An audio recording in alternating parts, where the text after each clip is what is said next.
seorang kakek tua. Waktu itu setelah sholat asar teman-teman, sekitar jam 4 ya, lagi goes rodanya dan angkutan kayak barang bekas gitu ya, kayak rongsok ya.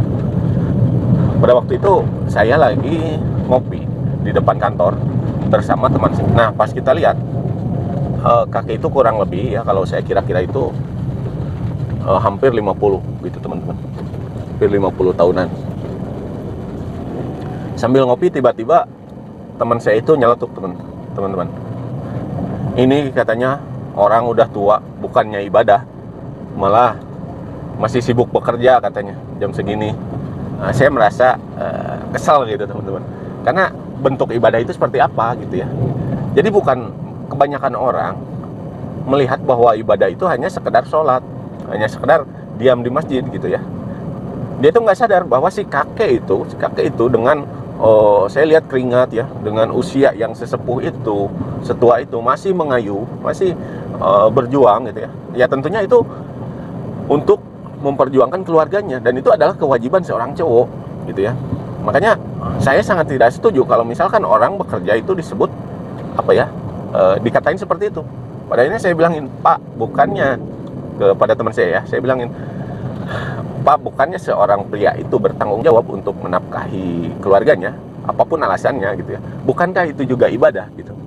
Jadi yang kebanyakan orang, dia itu melihat bahwa ibadah itu hanya sholat, hanya ngaji gitu ya.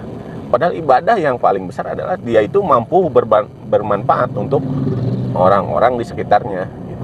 Itu juga salah satu bentuk ibadah teman-teman. Karena nggak ada, kalau saya perhatikan ya, nggak ada dalilnya bahwa ibadah itu hanya sholat, hanya mengaji, hanya diam di masjid.